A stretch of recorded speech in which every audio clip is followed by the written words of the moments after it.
저는 26년에 상당히 지켜봐야 될, 주목해야 될 주식 중에 하나가 현대차 아니겠느냐 이렇게 생각을 할 정도입니다. 뭐냐면은 근데 제가 계산해 보니까 PER 10배가 45만 원 정도 돼요. 저는 그 밑으로는 잘 안 내려갈 것 같아요. 그 밑으로 내려가서 만약에 40만 원 초반 가면 이건 또 로봇같이 인정 안 해주는 거거든요.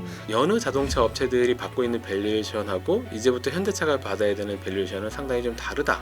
그 부분을 저희가 이제 주가로 이제 환산을 해서 목표주가 80만 원으로 이제 발표를 하게 됩니다. 지금 최근 조정에서 매수 추천하십니까? 그렇죠.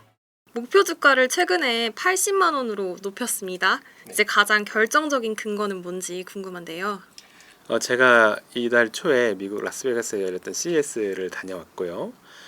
저는 사실 대단한 기대를 하고 가진 않았습니다. 네. 근데 현대차에서 구글과의 로봇 AI에서의 협업을 발표를 했고요. 그 자체로 두 가지를 얘기를 했다라고 할 수가 있는데, 첫 번째는 보스턴 다이내믹스라는 로봇 회사를 가지고 있었음에도 불구하고 AI를, 즉 로봇의 두뇌를 어떤 걸 탑재할 것인가, 이게 상당히 중요한 문제였었거든요. 하지만 AI의 선두주자라고 할 수 있는 구글과 협업을 해서 그 부분을 완벽하게 메꿨다. 이 부분이 이제 상당히 좀 인상 깊었고요. 두 번째는 구글이 보스턴 다이내믹스를 선택한 이유이기도 한데, 현장에서 보여줬던 우리나라나 또는 중국의 로봇들 중에서 보스턴 다이내믹스의 아틀라스가 가장 압도적인 피지컬 역량을 좀 보여줬어요. 그래서 현대차 그룹이 AI 그리고 이 바디에 해당되는 그 로봇 그 자체, 여기서 다 최고의 역량을 확보하는구나라는 판단을 하게 됐었고, 그 부분을 저희가 이제 주가로 이제 환산을 해서 목표주가 80만 원으로 이제 발표를 하게 된 겁니다. 근데 로봇과 AI 제외하고 현대차는 원래 자동차 회사잖아요. 이 자동차로서의 모멘텀은 좀 어떨까요? 사실 로봇이라는 것이 이 현대차 그룹으로서는 자동차 이외의 하나의 새로운 비즈니스 영역이기도 합니다. 하지만 또 한편으로는 자동차 산업에도 영향을 주는데요. 우리가 과거에 다른 산업에서의 사례를 보면 한 10여 년 전만 하더라도 스마트폰에서 굉장히 많은 하드웨어 업체들이 있었잖아요. 근데 그 업체들이 지금 다 사라지고 중국의 어떤 업체들, 그리고 우리나라의 삼성, 이 정도 업체들이 제조를 한단 말입니다. 이렇게 소비자들이 소비하는 그 소비재의 경쟁의 포인트가 하드웨어를 떠나서 소프트웨어로 갈 때, 그때 하드웨어 업체에서는 많은 업체들이 도태돼 버리는 그런 거를 이제 저희는 자동차 산업에서도 똑같이 경험할 거라고 보고 있어요. 그것을 이제 극복하기 위해서 필요했던 것이 두 가지 중에 하나인데, 하나는 자율주행을 남보다 더 빨리 개발을 해서 남들이 서비스하지 못하는 시점에 자율주행 서비스를 제공한다거나, 또는 생산에서의 혁신성을 이뤄서 전 세계 자동차들의 생산을 도맡아 한다거나, 그러니까 마치 애플의 아이폰을 팍스콘이 담당하듯이 그렇게 위탁 생산을 하는 역량으로서 자리매김을 하거나, 이 두 가지라고 봤거든요. 근데 현대차가 그 중에서 휴머노이드, 그러니까 아틀라스를 상당히 좀 선도적인 위치에 있는 휴머노이드로 사람들한테 인식을 시켰기 때문에, 현대차가 예전부터 얘기를 했던 자율주행의 파운드리, 즉 우리가 생산성 혁신을 이뤄서 다른 업체들의 자동차도 우리가 다 위탁 생산을 하겠다라는 것이 현실성이 있구나라는 판단을 하게 된 겁니다. 그래서 이 로봇이 별개의 또 영역이기도 하지만 한편으로는 자동차 산업에서 생존에 굉장히 중요한 열쇠로 여겨진다, 이렇게 말씀드릴 수 있겠습니다.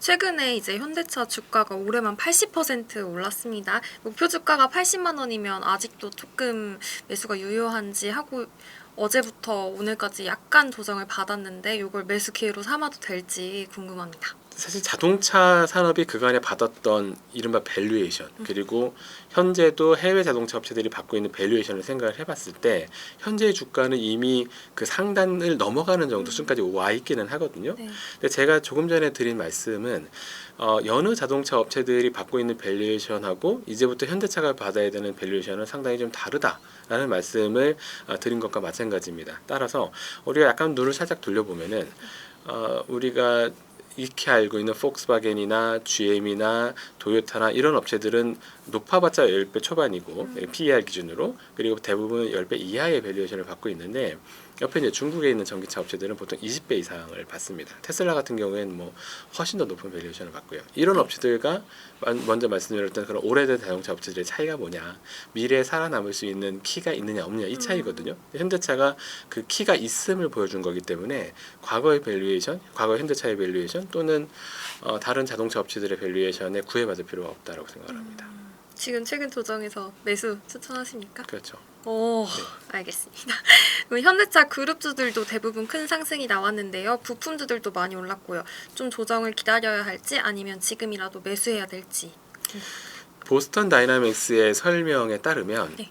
핵심 부품들의 설계 등은 이제 자기네들이 직접 하지만 생산은 현대차 그룹을 활용한다 이렇게 말을 하고 있습니다. 즉 앞으로 그 휴머노이드라는 굉장히 비싼 기계를 싸게 만들려면은 대량으로 양산을 하고 그러면서도 또 품질 관리를 하고 이런 역량들이 필요한데 결국은 그런 역량이 현대차 그룹이 잘하는 부분이라고 할 수가 있거든요. 그래서 현대차 그룹에 속해 있는 부품사들 중에서 휴머노이드 쪽으로 부품을 공급하는 그런 기회가 있는 업체들은 이번에 현대차가 다른 어떤 그룹의 회사로 이렇게 자리매김하듯이 마찬가지로 다른 눈으로 좀 봐야 될 것 같습니다. 그래서 마찬가지로 저희는 굉장히 좋은 투자 기회가 왔다라고 봅니다. 그 보스턴 다이나믹스 상장하잖아요. 이게 또 현대차 주가에는 어떤 영향을 미치게 될지도 궁금하거든요.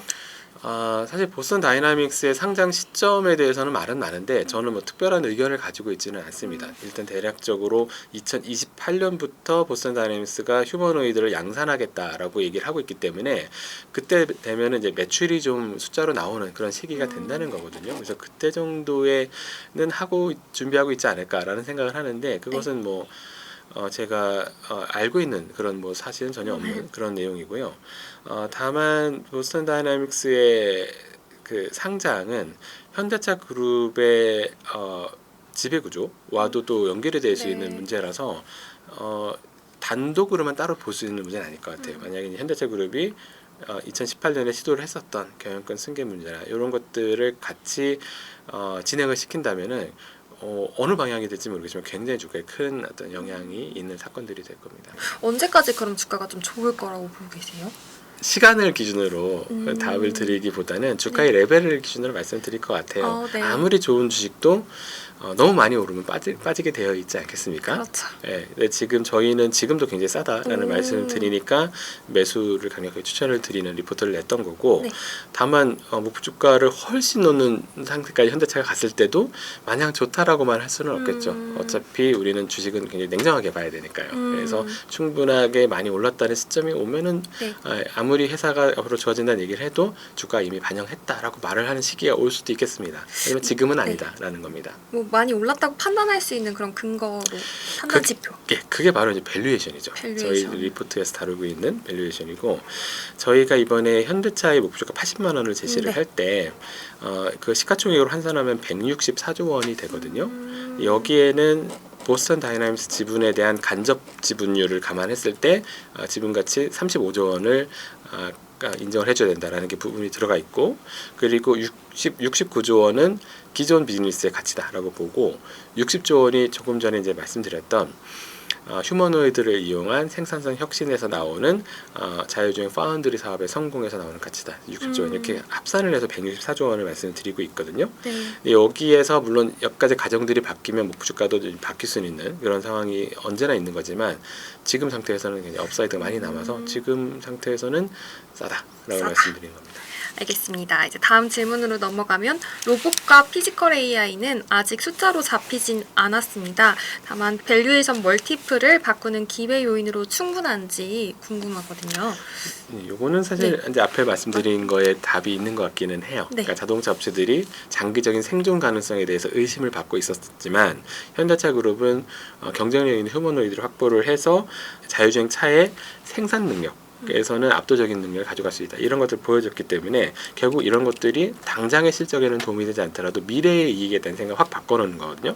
바로 그럴 때 주가가 변화를 거서 저희가 이제 멀티플이 바뀐다라고 또 바꿔서 말할 수도 있는 거기 때문에 당연히 로봇과 피지컬 이 부분이 멀티플을 바꾸는 요인이 된다라고 볼 수 있겠습니다. 네, 알겠습니다. 다음으로 약점 살펴보겠습니다. 이제 현대차는 5대 대기업 중 유일하게 순환출주 구조를 가지고 있습니다. 또 상속 불확실성 문제도 남아 있는데요. 이게 여전히 주가 할인 요인이 되고 있는지 말씀 부탁드립니다. 현대차 그룹이 2018년에 경영권 승계, 지배구조 변화를 한번 시도를 했다가 이제 철회를 한 적이 있었고요. 그 이후에 현대차 그룹의 분명한 방침은 이렇다고 봅니다. 주주 친화적으로 하자 일 거라고 봅니다. 그래서 저희는 현대차 그룹이 과거에 혹시나 있었을 수 있었던 그런 어떤 오너에게만 유리한 그런 지배구조 변화를 할 거라고 생각이 들지는 않고요. 주주들의 충분한 지지와 이해를 받는 방법으로 갈 거라고 보기 때문에 크게 봤을 때는 지배구조 변화의 문제가 주가의 디스카운트 인해 될 거라고 생각하지는 않습니다. 알겠습니다. 이제 다음 약점 보면 이제 소프트웨어 경쟁력을 꼽을 수 있는데요. 테슬라처럼 소프트웨어까지 수직적으로 통합한 구조는 아닌데 이 부분이 중장기적으로 약점이 될 가능성도 있을까요? 이 부분은 바꿔서 얘기하면은 테슬라의 강점을 말씀해 주신 거라고도 볼 수 있을 것 같고요. 그 정도의 소프트웨어 역량을 다 갖추고 있는 업체는 자동차에 없죠. 그러니까 현대차 그룹도 당연히 그 부분에 대해서는 약점이 있다라고 인정을 하고 있습니다. 근데 자동차 업체가 생존을 할 수 있는 방법 중에 하나가 그런 자율주행에 필요한 모든 소프트웨어를 다 갖추는 그런 방법도 있지만 또는 생산 기지로의 역할, 아까 말씀드렸던 파운드리 역할을 해주는 것도 있다라고 생각을 하고 있거든요. 네. 그래서 저희는 그 부분에서 현대차 그룹의 약점이 보완이 가능하다라고 생각을 하고 있고 자율주행 기술을 포함한 소프트웨어의 역량이 약한 거는 전통적인 자동차 업체들의 공통적인 약점이에요. 그렇죠. 지금 자동차 업체들이 어느 쪽에 집중을 하고 있느냐 자율주행 소프트웨어는 아마도 남의 것을 사서 쓰게 된다 하더라도 우리는 차별화를 해야 되기 때문에 인포테인먼트 이른바 인카 익스피리언스라고 하는 그런 차 내에서의 소비자 경험을 증진시키는 그런 쪽에서 치열한 또 경쟁들을 하고 있고 현대차도 이런 부분에서 투자도 하고 또 비전도 발표를 하고 있기 때문에 앞으로도 또 새로운 승부를 볼 만한 영역들이 다시 남아있다라고 봅니다. 네, 다음은 현대차의 약점으로 부각되고 있는 자율주행 관련해선 투자자들이 어떻게 보면 될까요? 조금 전에 이제 드렸던 대답하고도 연결이 되는데요. 자율주행 기술에서는 테슬라와 최근에 알파마요라는 이름으로 자율주행 기술을 발표한 엔비디아 그리고 또 완전히 또 다른 기술로 접근을 하고 있는 알파벳, 그러니까 구글 쪽의 웨이모 이렇게 세 개가 가장 강자들이라고 저희는 보고 있고요. 네. 그들과 나머지 업체들, 그러니까 현대차 그룹을 포함해서 나머지 업체들 격차는 조금 차이가 있다라고 생각을 하고 있습니다. 하지만 그 전통적인 자동차 업체들만 이제 비교해서 봤을 때는 대부분의 업체들이 자율주행에 대해서는 한 발 물러난 좀 포기한 그런 모습들을 보이고 있고 현대차 그룹이 그래도 가장 마지막까지 거기에 주력을 좀 기울이고 있는 그런 상황이긴 하거든요. 그래서 만약에 이제 올해의 그 자율주행의 그 이른바 엣지 디바이스라고 할 수 있는 그런 그 SDV, 그러니까 컴퓨터화된 자동차라고 말씀드릴 수 있겠는데요. SDV가 이제 올해에 처음 이제 선을 보이게 되고 아마도 내년부터 양산에 들어가게 될 것이고 그러면서 테슬라가 5년 전 정도부터 했었던 그런 데이터 수집을 이제 현대차도 시작을 하게 되는 거거든요. 네. 그러면서 기존에 또 축적해왔던 기술로 올해 말에는 또 자율주행의 상용화를 시작하겠다라고 얘기를 하니까 네.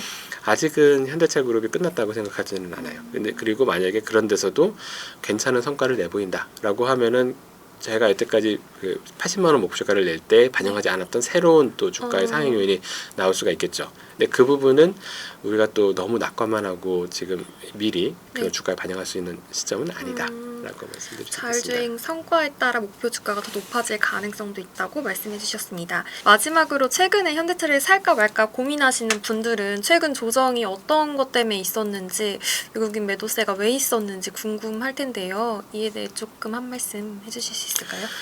주가는 세상에 좋은 주식은 없다고 봐요. 좋은 주식도 나쁜 주식도 없다고 봐요. 그저 싼 주식하고 비싼 주식이 있다고 봅니다. 그리고 사람들의 생각은 다 다르죠. 그래서 네. 이 현대차 그룹 주가가 최근에 그렇게 많이 올랐는데 나는 충분히 여기서 이익을 봤다라는 사람들도 많이 있을 수밖에 없거든요. 그러니까 그런 분들은 더 이상의 욕심은 없다라고 할 수 있는 충분히 그런 상황이기도 하고요.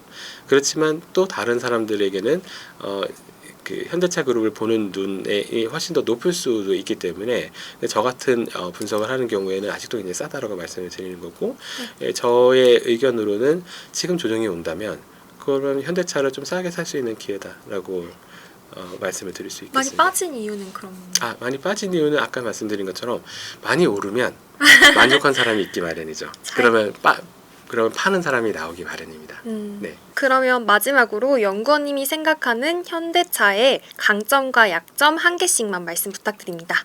현대차 그룹이 여태까지 보여줬던 최고의 강점은 생산 관리라고 생각을 합니다. 우리가 기억을 해보면 코로나 때 그리고 반도체 부족 사태를 겪었을 때 현대차 그룹만 가장 안정적으로 생산을 유지를 했었거든요. 이 부분이 현대차 그룹의 가장 돋보이는 강점이라고 생각을 하고 있고요.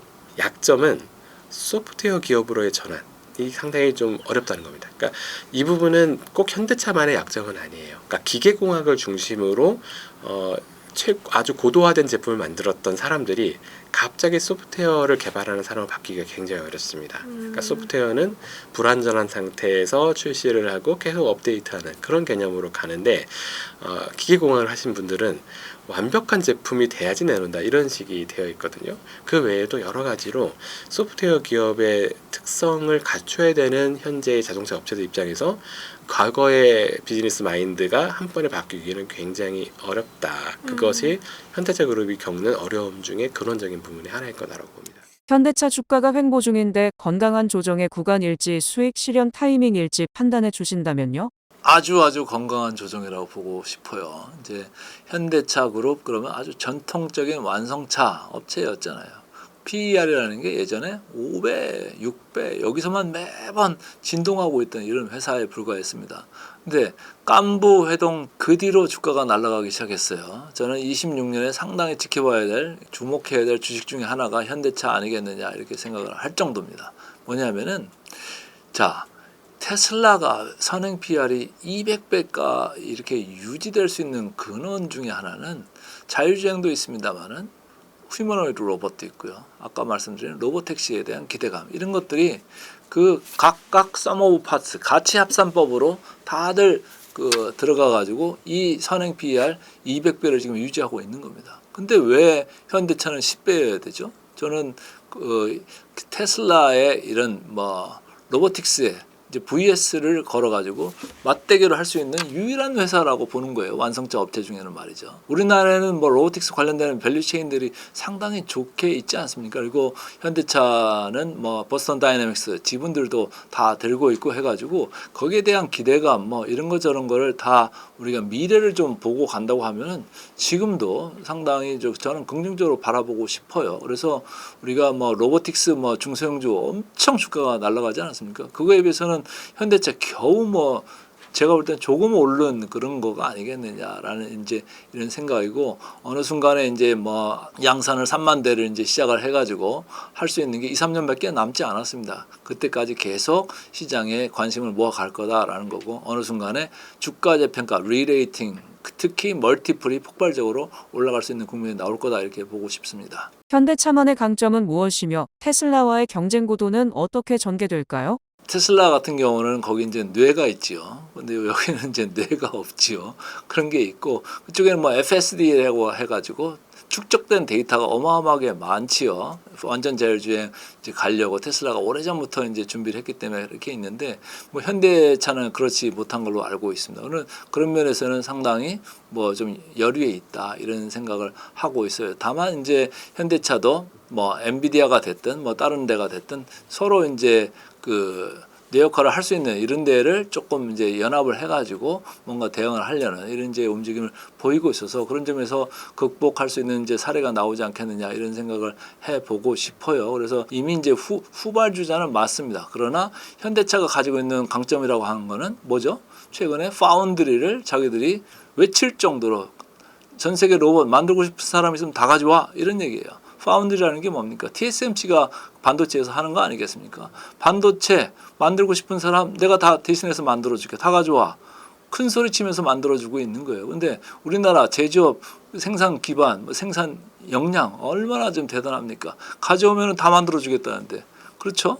거기서 밸류에이션을 우리가 주지 말아야 될까요? 줘야 될까요? 저는 상당히 줘야 된다고 봅니다. 현대차가 나름 상당한 그 대량 생산에 대한 그런 이제 노하우도 많고 이제 보스턴 다이내믹스 와서 서로 이제 투자한 지가 꽤 되기 때문에 거기에서 이제 가지고 있는 노하우나 뭔가 이제 기술력 이런 게 이제 결합이 된다고 하면은 상당히 좋아질 수 있는 아주 폭발적인 포텐셜이 있을 거다라는 저는 믿고 싶어요. 그래서 현대차가 앞으로 뭐 지금의 이제 완성차 이런 틀에서 볼 필요가 없고 앞으로 완전히 로봇 회사 이쪽으로 간다라고 이제 점점 봐야 될 겁니다. 그러니까 애널리스트들도 어떤 사람들은 아직까지도 목표 주가 안 올리고 있는데 제가 볼 때는 틀릴 가능성이 크다라고 보는 거예요. 그러니까 전통적인 그런 관점에서 자꾸 뭐 PER, PBR 이런 거 보지 말고 앞으로 늘어날 수 있는 뭔가의 역량을 지금 끌어당겨 오려면 10년짜리고 20년짜리고 DCF 그러니까 디스카운티드 캐시플로우로 현금 할인해서 끌어와서 이야기를 하든 아니면 멀티플을 뭔가 테슬라가 지금 적용받는 멀티플과 상대적인 비교를 하면서 뭔가 제시를 해야 되는데 그렇게 이제 적극적으로 하는 데가 많지는 않은 것 같아요. 그래서 제가 볼 때는 지금 보이지 않는 거에서 그럼 어떡하라는 얘기냐 이러는 건데 공부를 하면은 다 보입니다. 미국의 사례가 얼마나 많습니까? 그러니까 그런 걸 좀 열심히 할 필요가 있겠다라는 생각입니다. 현대차 목표 주가 85만 원 달성 가능하다고 보시나요? 목표 주가가 이제 우리가 보통 이제 12개월 목표 주가를 보는 거거든요. 뭐 지금 뭐 50만 원선 왔다 갔다 이제 하고 있는데 뭐 최근에 이제 하이닉스도 그렇고 삼성전자도 그렇고 주가 올라갈 때 보면 20-30% 금방 올라가잖아요. 그러니까 50만 원 있다 뭐 80만 원 가는 거는 그렇게 어려운 일은 아닐 수 있다. 저는 그렇게 봅니다. 그래서 어느 순간에 불 붙으면 그렇게 가는 거예요. 우리 시장도 보세요. 이 큰 시장이 어땠습니까? 지수 4,200선에 있다가 5,200-300을 거의 뭐 한 달 만에 그냥 가버렸습니다. 그러니까 그거는 뭐 언제든지 달성이 가능할 수 있겠다. 다만 시장이 믿고 그쪽으로 이제 흐름이 플로우가 넘어갈 거냐의 문제인데 저는 넘어올 거라고 봅니다. 앞으로 그쪽에서 상당히 이제 성장 잠재력이 있는 거기 때문에 아니 심지어는 뭐 현대차 노조에서부터도 뭐 노이즈가 나오기 시작하지 않습니까? 벌써 반발이 나오잖아요. 자기들 일자리를 위협할 거다라고 자기들은 믿으니까 그런 이제 성명을 내는 거 아니겠어요? 그래서 제가 볼 때는 그 정도로 지금 임팩트가 있는 파워풀한 이제 기업의 전략 이동 지금 변화다 이렇게 이제 이해하고 싶습니다. 최대 146조 원의 가치로 추산되는 보스턴 다이내믹스의 IPO 상장이 진행 중인데 현대차 본주에 어떤 영향을 끼칠까요? 이제 뭐 많이 보는 데는 그렇게도 보는 거고 적게 보는 데는 뭐 100조 때도 보는 거고 서로 이제 보는 거에 따라 다르죠. 그리고 특히 아까 말씀드린 이제 뭐 DCF라는 이제 그 디스카운티드 캐시플로우 이 방법은 뭐 장기적으로 보는 데는 상당히 유용은 합니다. 근데 이제 그 연구 가치라고 해서 제일 끝 뒷단에 있는 밸류에서 스윙 팩터가 많기 때문에 그거에 좌우되기 때문에 애널리스트가 성장률을 뭐 10%를 볼 거냐, 5%를 볼 거냐, 몇 프로를 볼 거냐 완전히 다른 이제 그 가치가 나오거든요. 그래서 제가 볼 때는 그렇게 이제 절대적인 관점에서도 많이 이제 스윙이 있을 수가 있고 두 번째는 뭐 테슬라가 지금 뭐 상장돼서 거래는 되고 있습니다만 명확하게 그 휴머노이드 로봇 부분의 사업 밸류가 얼마다라고 이렇게 얘기한 바는 아무데도 없어요. 왜냐하면 그 한 회사의 그냥 주가로 이게 표현되고 있지 이게 뭐 자동차 부분 이거는 주가가 몇 불짜리고 요거는 몇 불짜리 이렇게는 안 되거든요. 이렇게 발라가지고 이제 그 볼 수는 없는 거라서 어쨌든 뭐 그 아까 말씀드린 대로 테슬라가 저렇게까지 선행 PER이 200배 근처까지 받는다고 하면은 아마도 휴머노이드 로봇, 아마도 로보택시의 그 사업 부문의 가치가 어마어마하게 나올 겁니다. 그거를 근거로 해가지고 보스턴 다이내믹스의 이제 시가총액도 이제 잡아야 될 텐데 아마도 지금 아까 말씀하신 뭐 135조가 됐든 뭐 120조가 됐든 그 언저리에서 하면 현대차 그러면 상당히 좋지요. 그리고 지분을 뭐 현대차 계열사에서 한 80% 들고 있고 정의선 회장이 한 20% 들고 있으니까 그거가 이제 가치 합산법으로 현대차부터 뭐 기아, 글로비스, 모비스 뭐 다 들어올 수 있죠. 그런데 이제 중요한 건 그런 거죠.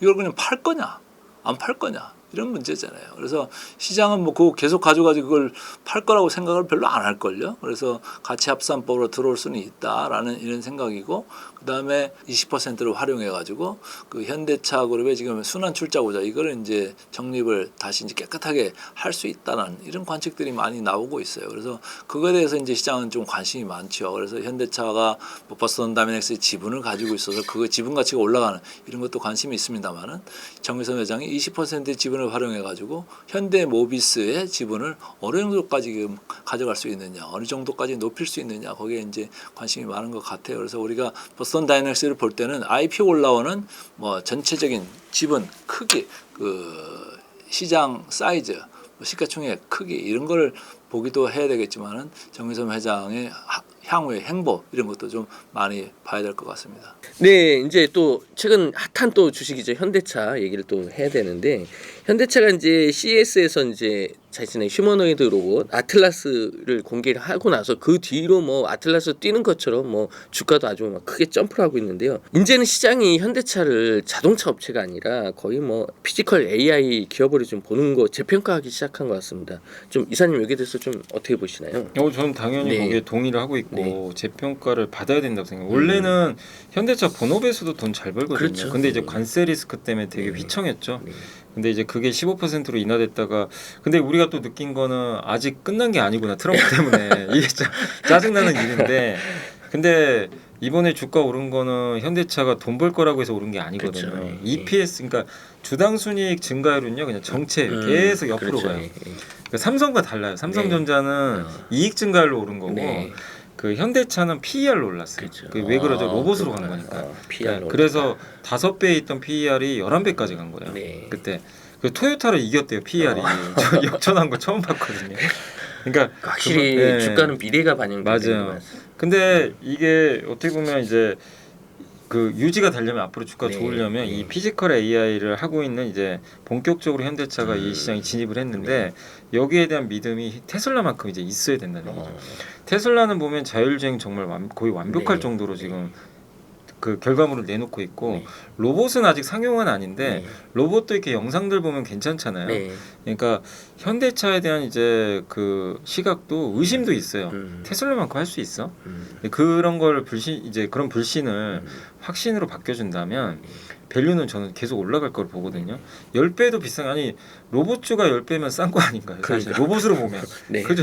로봇주는 대부분 적자거든요. 네. 거기다 돈까지 걸고 네, 있는데. 테슬라만 해도 PER이 200배인데 테슬라를 전기차 회사로 보면 200배가 말이 안 되잖아요. 그렇죠. 그러면 주가 엄청 빠져야 되는데 네. 그게 높은 밸류 받는 거는 피지컬 AI 최고 기업이니까 네, 네. 시장이 인정해서 200배 주는 거거든요.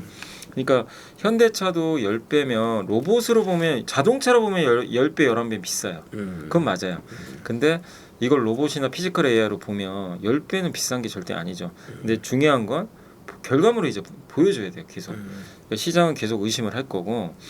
근데 어쨌든 이번에 올라갔던 거는, 근데 5배일 때도 피지컬 AI 한 거는 맞잖아요. 그렇죠. 그죠? 근데 그때는 아예 안 믿었어요. 그때 좀 이상했죠. 네. 동작도 조금 네. 어색하고. 근데 CES 2021 딱 이거 깜짝 봤더니 놀랐습니다. 걷는 게 사람처럼 맞아요. 걷더라고요. 이거는 테슬라랑 해볼만 하겠는데. 그렇죠. 거기다 구글의 딥마인드랑 제휴한다 네. 그러고 엔비디아 GPU 네. 그 5만 장도 그렇죠. 확보했고, 그런 상황에서도 피지컬 AI에서도 제일 중요한 게, 그러니까 테슬라가 인정받는 거는 이번에 이제 엔비디아가 알파마유라는 걸 내놨잖아요. 네. 그 자율주행 네. 플랫폼. 네.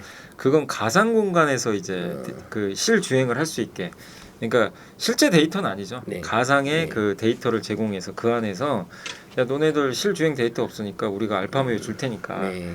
그 뭐 자동차 회사도 와서 여기서 학습해라, 훈련해라, 이런 건데, 테슬라는 그럴 필요가 없죠. 실주행 데이터가 너무 많잖아요. 그렇죠. 그래서 지금도 매일매일 그 영상 보면서 막 학습을 하니까, 그래서 그 데이터 가치가 엄청나다고 저는 생각하거든요. 그런데 그 결과물이 좋잖아요. 네. 자율주행이 진짜 넘사벽이잖아요. 근데 로봇은 뭐냐 이거죠. 로봇으로 간다면. 근데 일단 테슬라는 또 로봇 공장도 갖고 있고 자동차 공장 갖고 있으니까 이 자율주행에서 했던 데이터를 그대로 여기 접목시키면 되거든요. 이미 이제 검증이 좀 된 회사인데, 근데 현대차도 로봇만큼은 이제 잘할 수 있는 거죠. 왜냐하면 현대차는 제조업 장인들이 많잖아요. 그렇죠. 그 안에 얼마나 물리 데이터가 많겠어요. 이렇게 많이 갖고 있는데 로봇 회사를 갖고 있는 완성차는 없어요. 중국 빼고는. 그렇죠. 그죠? 예. 그래서 이 밸류를 저는 이제 주기 시작을 했다. 현대차 잘할 것 같다. 로봇만큼은 네. 제조업 데이터 이렇게 많은데 공장에서 학습시키면 누구보다 잘하지 않겠냐. 네. 이 기대감이 PER 10배를 저는 만들었다. 네. 이렇게 보고 있고 이제 앞으로 계속 업데이트를 해주겠죠. 네. 뭐 양산도 할 거고 공장에 아마 하반기에 투입도 될 것 같고 이런 이제 스토리들이 계속 현실로 이제 작용을 하면 그때마다 이제 밸류가 올라가거든요. 네네. 그러니까 그 일론 머스크가 말 한마디 할 때 네. 아니면 뭐 실제 어떤 제품을 양산할 때 그 말이 현실화됐을 때 주가가 네. 업사이드 한 번씩 나오잖아요. 그러니까 지금 이제 현대차도 이제 테슬라처럼 비슷하게 갈 것 같아요. 그러니까 플러스 알파가 여기서 나오려면 네. 그런 게 이제 조금씩 보여줘야 보여줘야 된다는 돼요, 거죠. 실제로. 예.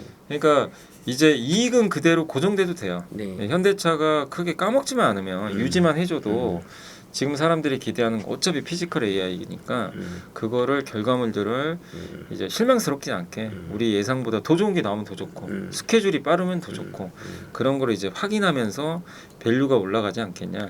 그래서 어떤 증권사에서는 보니까 그 중국 기업에서 로봇 하는 회사들 있잖아요. 네. 그런 기업들이 보니까 뭐 샤오미도 있고 네. 이런 이제 몇몇 회사들이 있는데 그런 회사들 평균 PER이 한 18배 된대요. 그러면 이제 그런 걸 보여주면 18배도 갈 수가 있는 거죠. 그렇겠네요. 그러니까 업사이드 그러니까 우리가 그런 이제 비교점을 잡아야 되니까 최대 18배까지는 염두에 두되 그게 무조건 간다가 아니라 이제는 나오는 이벤트에 따라서 갈 수도 있고 안 갈 수도 있으니까 이거는 여러분들이 계속 이제 뉴스나 또 정의서 회장의 말이나 CEO 인베스터 데이 또 열겠죠. 네. 그런 행사를 보면서 검증하면서 갈 수 있다. 거기서 기대에 못 미치면 주가는 또 부러질 거예요 한 번씩. 근데 기대에 충족하거나 이상이면 계속 유지하면서 올라가지 않겠냐 이렇게 보고 있습니다.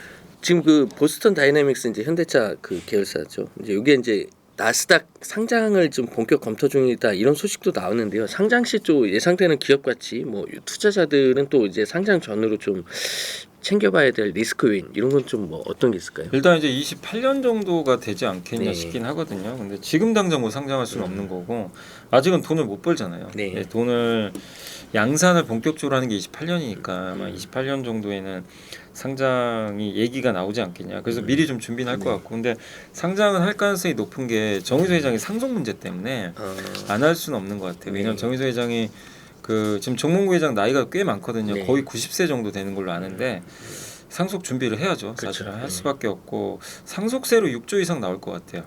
그래서 보스턴 다이내믹스 지금 지분을 22% 갖고 정의사 있는데 회장이 22%. 네. 갖고 있는데 지금 많은 뭐 외국계 증권사, 국내 증권사도 보스턴 다이내믹스 기업 가치 평가를 다 다르게는 해요. 그래서 뭐 외국계 증권사에서 뭐 55조도 나오고 뭐 70조, 국내 증권사 한 곳은 100조 이상도 보더라고요. 그래요. 기업 가치를 이거 1조 주고 샀으니까 굉장한 거죠 사실은. 그러니까. 예. 그때 만약- 예산화했는데 나. 예. 그리고 이제 중국의 유니트리가 12조 정도 돼요. 유니트리로 하면 좀 낮을 수밖에 없는데 근데 대충 한 중간가 잡아보니까 55조 나오더라고요. 55조. 그걸로 계산하면 정의사 회사 지분 가치가 10조가 넘게 나와요. 그러네. 그러면 이제 이거를 만약에 상장해서 매각을 하게 되면 그 결국엔 제가 봤을 때는 이제 이 상속 문제가 끝나는 거죠. 그럼 그거 가지고 현대모비스 지분을 매입을 하겠죠. 모비스를 가져가야 그렇죠. 예. 이제 지배 구조가 끝나는 네, 거니까. 그래서 이 보스턴 다이내믹스를 보실 때 로봇만 보시면 안 되고 이게 다 상속 문제라 연결돼 있거든요. 그래서 굉장히 큰 이슈예요, 이게. 그렇기 때문에 현대차 그룹 주가에는 이제 상장이 되기 전까지는 좀 긍정적으로 작용할 수 있고 다만 이제 상장을 하고 나면 이게 이제 나가버리는 거니까 거기에 대한 또 이런 이슈도 나올 수 있고 중복 상장 아니냐. 물론 이제 나스닥 상장이니까 네. 국내 상장은 아니지만 네. 그거는 28년도에 한번 그 부분은 또 고민은 또 해볼 문제인 것 같고 근데 어쨌든 지금은 상장 전까지는 좀 이런 이슈들은 좀 어쨌든 이제 현대차 그룹 전반적으로 좀 좋게 작용할 것 같고 거기에 왜냐하면 또 정의수 회장 입장에서는 보스턴 다이내믹스 가치가 일단 올라가 주는 게 좋아요. 그렇죠. 예, 네. 이 상속세를 내야 되기 때문에 네. 그런 부분에서 이 기업 가치를 올리기 위해서 아마 계속해서 투자도 들어가고 그 양산도 계속해서 할 것 같고 뭐 여러 이벤트들이 저는 좀 계속 나오지 않겠냐라고 좀 생각하고 있고 또 이런 것도 기대해 볼 수 있죠. 그 한 애널리스트가 얘기하셨던 것 같은데 그 이제 꼭 보스턴 다이내믹스는 아니더라도 엔비디아가 지분 투자할 수도 있어요. 현대차 계열사 중에 하나를. 그렇죠. 예, 왜냐하면 이제 작년에도 우리나라에 와서 뭐 네. 정윤석 회장과 치킨도 먹긴 했지만 네. 어쨌든 저는 지금 먹었으면 해줘야죠. 네, 이거. 뭔가 지분 투자 왜냐면 그럴 수 있겠다. 이게 그냥 기대감만 있는 게 아니라 네. 엔비디아는 실제로 자기가 원하는 기업들이 있으면 지분 투자를 해버려요. 그렇죠. 그래서 저기 인텔도 했잖아요. 네. 인텔도 하고 네. 몇몇 기업들 이렇게 지분을 넣어놓거든요. 그런 거 보면 보스턴 다이내믹스에 지분 투자할 가능성도 그럴 수 저는 있겠네. 있다고 정선 생각해요. 회장 입장에서도 그거를 그냥 자기 상속세 때문에 다 넘기는 건 되게 아까울 것 같거든요. 근데 그거를 만약에 일부를 뭐 네. 엔비디아에 넘길 수도 그렇죠. 있고 그렇죠. 네. 소프트뱅크는 그냥 다 매각하고 나가려는 네. 의도인 것 같아서 네. 그 물량을 뭐 엔비디아가 받을 수도 있고 그럴 이거 수도 하나의 있- 뭐 소설일 수도 예, 있는데 저는 뭐 충분히 고려해 볼 만한 이슈 아닌가라고 생각을 하고 있습니다. 네, 지금 목표 주가 85만 원까지 좀 나오고 또 29일 실적 발표 이후에 또 현대차 주가 흐름은 좀 어떻게 보시나요? 일단 이제 목표 주가라는 거는 항상 이렇게 주가 오르거나 뭔가 모멘텀 생기면 계속 상향은 되거든요. 네. 근데 이제 너무 목표 주가에 연연하실 필요는 없고요. 네. 왜 현대차가 이렇게 올라왔나 이 배경을 보면 아까 다 말씀드린 대로 순전히 이거 피지컬 AI거든요. 네. 진짜 이번 잘할 것 같다. 네, 네. 그리고 엔비디아 파트너도 좀 되고 있고 전 세계 완성차 중에 중국 테슬라 빼고는 피지컬 AI 갖춘 회사가 없어요. 네. 그 프리미엄을 받는 거죠. 현대차밖에는 없으니까. 그래서 그 구조가 깨지지 않으면 뭐 저는 뭐 계속해서 우상할 수는 있다 이렇게 보고 있고 실적 발표 물론 중요한데 옛날에는 로봇에 대한 기대감이 없으면 실적 발표가 되게 중요했어요. 관세 어떻게 할 그렇죠. 거냐 막 이런 거 내년에 어떤 실적 근데 이 중요도가 떨어져요 지금. 그 수치 자체에 크게 연연을 네, 이제 뭐 안 여기서 하겠군요. 갑자기 뭐 네. 이익이 급감하지만 안 네네, 된다면 네. 그냥 유지 정도만 해도 이걸로 뭐 주가가 근데 뭐 실적 잘 나온다고 또 크게 오를 것 같지도 않고요. 지금 상황은 왜냐하면 실적보다는 많은 분들이 이제 결국 로봇이나 자율주행 가치를 지금 더 중요하게 생각하니까 그래서 이번에도 아마 실적 발표하고 나서 많은 애널리스트 분들의 뭐 로봇이나 자율주행 스케줄 같은 거 이런 걸 많이들 물어보실 것 같아요. 네. 그런 것들에 의해서 주가가 오히려 결정될 수 있기 때문에 실적에 대한 부담감은 그렇게 크진 않다. 근데 이제 지금 트럼프 대통령이 어쨌든 관세 25%를 또 올린다고 얘기를 해놨기 때문에 거기에 따른 실적에 대한 이제 그 일단 비용을 그러면 또 증가시키잖아요. 네. 이게 어느 정도 이익을 좀 갉아먹는지 이런 부분들을 이번 실적 발표에서 한번 또 얘기가 나올 것 같아서 관세 이슈는 한번 좀 챙겨를 보시되 그 핵심은 어쨌든 저는 그 로봇과 자율주행 요 부분에 대한 그 밑그림들이 계속 잘만 그려진다면 네네. 뭐 꾸준하게 주가는 점진적으로 우상향하지 않겠냐 이렇게 보고 있습니다. 아까 전에도 이제 중간 또 말씀을 좀 주시긴 하셨는데 지금 현대차를 좀 신규로 좀 매수하려고 대기 중인 투자자들이 굉장히 적지 않을 것 같은데요. 한마디 좀 좋은 점 부탁드리겠습니다. 저는 이제 PER이 10배를 넘었잖아요. 네. 제가 이걸 넘기가 너무 어려웠잖아요. 그렇죠. 근데 못 넘은 이유는 다들 아직 네. 성장을 할 수 없는 업종이다. 얘는 이 틀에 갇혔는데 우리나라 코스피도 그러다가 한번 탁 튄 네. 것처럼 이제 네. 현대차도 지금 이제 재평가를 받은 건 맞거든요. 네. 그러면 이제 이번에 11배까지 갔다 왔는데 제가 계산해 보니까 PER 10배가 한 45만 원 정도 돼요. 45만 원 정도가 이제 PER 10배니까 저는 그 밑으로는 잘 안 내려갈 것 같아요. 그 밑으로 내려가서 만약에 40만 원 초반 가면 이건 또 로봇 가치 인정 안 해주는 거거든요. 네. 그래서 밸류로 보면 45만 원 정도가 이제 저점이 되지 네. 않겠냐. 네. 그러니까 이제 혹시라도 50에서 40만 원 중반 정도로 온다면 네. 접근하기 되게 좀 좋은 위치 아닌가 네. 이렇게 보고 있고 다만 50만 원 이상에서 너무 무리해서 쫓아가지 마시고 네. 60, 70 가려면 또 새로운 뭔가 이슈가 나와야 되는데 당장은 나올 게 또 아직은 없잖아요. 네. 그렇기 때문에 45와 50 사이에서 여러분들이 한번 좀 대응을 해보시면 네, 네. 어떨까 좀 생각을 하고 있습니다. 오늘이 좀 적절한 시점이었던 것 뭐 예, 같기도 트럼프 하네요. 때문에 네. 한 47만 원인가 네. 뭐 확 좀 네. 왔었던 것 네. 같은데 혹시 그런 일이 또 발생한다면 네. 뭐 두려워할 필요는 없지 않나 이렇게 야, 생각합니다. 투자자들이 참 현명합니다. 그런 네. 거 보면은 저가면서 들어오고 그러더니 금방 올라가더라고요.